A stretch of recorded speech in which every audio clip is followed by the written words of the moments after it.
daawititu waaqayyo ifa kooti jedhe da'oo jireenya kootiitis fayyina kootis jedheetu yeroo inni dubbatu argina. Ifa fayyina da'oo waan kana sadii kaasa. Inni ifa achi booda immoo fayyina achi immoo da'oodha jedhe. Isa kanaafi waaqayyo ifa kooti jedhe erga dubbatee booda eenyu durattan soraadhaan eenyu durattanis sodaan natti dhaga'ama eenyunan soraadha reedheetu kan inni kaasu. Achi booda immoo inni fayyina kooti eenyu durattan perpera mari'anii da'oo jireenya kootiitis jedheetu yeroo inni itti dubbatu argina. Waaqayyo ifa gaafa jennu lafa dukkanaatti wanti barbaachisaan ifa.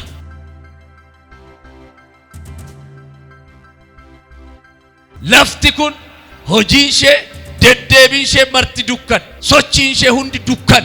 Garuu waaqayyoon namni ibsatu waaqayyoon namni ifa kooti jedhee simatu ishee dukkanooftuu kana keessa dhaabate arraba dukkana keessa jira jedhu hin himatu. Wantooti jireenya keenya dukkaneessan baay'ataniidha kan jiran jireenya keenya kan balleessan. Garuu waaqayyo ifa keenya waan ta'eef akka nama hin argineetti yookiis immoo akka nama waan kana hin beekneetti keessa jiran keessa adeem baay'een isaa kan jireenya keenya miidhu kan jireenya keenya balleessutti baay'ata. Daawit yommuu dubbatu faarsaa 119 lakkoofsa 105 irrattis kan inni kaasu daandii koorraa isatu ifa jedhe. Waaqayyo ibsaa miilla kootiiti daandii koorraa isatu naa ifa jedhee kaasa. Namni Kiristoosin ibsatu namni Kiristoosin ilaallataa deemu jireenya isaa keessatti sodaa dukkanaa hin qabu. Maaliif? Ifti ibsituu dukkanaati waan ta'eef.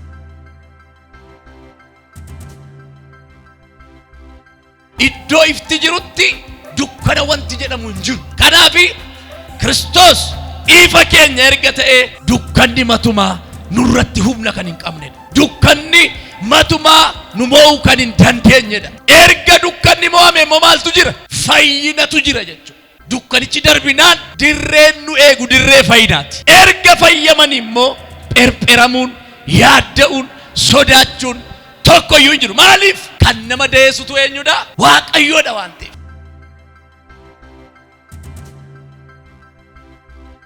Da'oodha si waan ta'eef. Namni fayyinaan sodaa maalan ta'an qabu. Namni hamma fayyutti dukkanni isaa dhaame erga fayyee namni da'oo amanamaa ofirraa waan qabuuf maalin ta'a? Garamittan deema? Jireenyi koo akkamiin xumurama jedhee sodaa biraa keessan seenu yaaddoo biraa keessan seenu. Kanaafi macaafni qulqulluun Isaayyaas boqonnaa 60 yommuu dhannee ilaal ifa kee dhufeeti ka'ibsi jedha Isaayyaas. Awwaara kees maal godhi? Ofirraa dhadhaiti hurgufadhu kayyed. Ifti sun eewu Isaayyaas boqonnaa 60:19 irra yommuu dhannee ilaal si'achi wanti ifa sii ta'u ji'a biiftuus miti jara miti kan ifa sii ta'u ansii ifu Waaqayyoodha.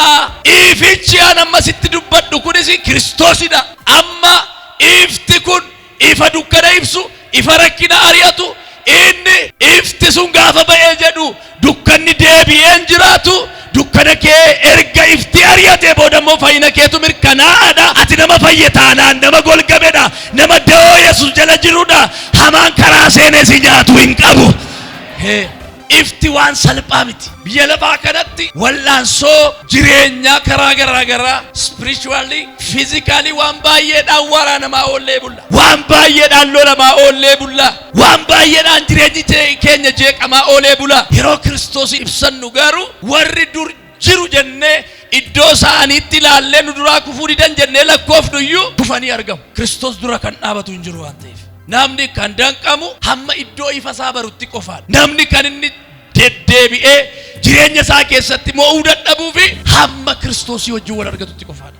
Kai inni Isaayyaas jedhee Xiyoonitti dubbatuuf harki caalaansaa dagattee akka isheen hin ciifneef. Yeroo tokko Kiristoosuma ulfina guddaan nu dhufe kana ganaa abdii fagooti goonee isa nu bira jiru kana fageessinee regneetu sammuun keenya dammaqaa hin ta'u. Saboo gootu waan tokko na gooti al tokko sabaayif koosuma dhiiraachuu naalla godha naquun nama yeroo hundumaa birii fidii dhaqeen koshoroo fi juusiin bitadhaa'e achi hooda ani koshoroo fi juusii yeroon birii zirzirii of harkaa dhabu abbaa 200 fuudhee itti kennu gaafa itti kennu xinnoodha kun dabaleedha. Gurbaan meeqatti beeka biritti tokkumatti inji keessa waa jira jedhee yaadu. Maaliif dirqama lama gochuun qabaa fi wanticha.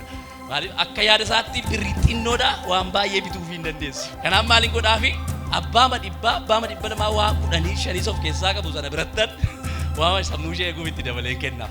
Yeroo tokko waan guddaa nuu dhufe keessa isaa gaffageeffannee fayyina keenya jireenya keenya achi keessaa ilaallachuu dadhabneetu akka waa yaraa tokkotti salphifnee ilaalla. Garuu iftisii dhufe salphaa miti. Buddeen achi keessa jira, gaa'illi achi keessa jira, eebbi achi keessa jira, manni jireenyaa achi keessa jira. Ifti kee dhufeera yee. Yeroo tokko hin hubannu nuti kan hin beeknu waan guddaa harkaan qabannee naa dabali waaqayyo hin waan guddaa harkarra nu jiru beennee zarazaranneetti hin jiraan. Wanti nu dhufe garuu isa mootonni itti fayyadamuu dadhabanidha. Isa gurguddoonni itti fayyadamuu dadhabanidha. Isa beektonni itti fayyadamuu dadhabanidha. Inni sii dhufee hin caalayee. Daawitiif kanatu galee situ ifa kooti jedhe. Situ ifa kooti. Situ fayyina kooti. Situ da'oo jireenya kootiiti. Ani sodaas birraas yaaddoos waan tokko iyyuu hin qabu jedhe. Firoottan koo waan tokko isinitti hima. Ifti nuu dhufe wanta nuti karaa garaa garaatiin xiyyeeffannoo irratti goonee haasofnu waan lafa kanaarraa adda. Ifti keenya hin caala. Kanaaf jabaannee yeroo hundumaa Kiristoos isa jabaa kana duukaa hiriiruun nurra jiraata. Duukaa dhaabachuun nurra jiraata. Egaa namni ifti kun ifeef ammatuma fuunee garaa galaanaa keessatti gadi isa darbanne. Garaa galaanaa keessa waan nama nyaatu moo waan nyaatantu baay'ata.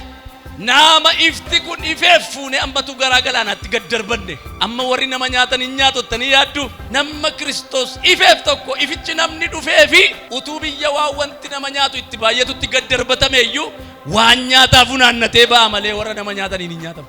Utuu biyya waan wanti nama nyaatu itti baay'atutti gad si darbatan iyyuu ifti kee waan sii dhufeef, deeggaraan kee waan sii dhufeef, gargaaraan kee waan sii dhufeef, waan si barbaachisu funaantee baata malee warri nama nyaatan sin nyaatan. Sin nyaatani siif nama ifti dhufeedha. Siif nama Kiristoos dhufeedha. Waan guddaan sii dhufee jira. Kiristiyaanummaan deddeebiitti baay'atu dhagnaan godhachuu dhufa. Kiristiyaanummaan garuu Kiristoosin ibsataa deeman bulee ka'ee lapheen namaa motiveetiidha. Yoom wal arga, yooman fayyina arga, yooman ulfina waaqayyoo arga jedha lapheen rarraa. Kiristiyaanummaa inni sirrii akkas jechuun jireenya keenya keessatti ifa nuu dhufe keessummeessuudhaaf adda duree kan ta'u laphee keenya ta'uu akka qabudha. Jireenya jiraannu kana keessatti waa wantoota baay'eedhaan dabalamanii haamilee keenya cabsan hedduu keessa deddeebina. Haa ta'u iyyuu malee nagaa isa namaa kennu, boqonnaa isa namaa kennu, isa nama aara galfachiisu Kiristoosin ofirraa waan qabnuuf soraannu nuti.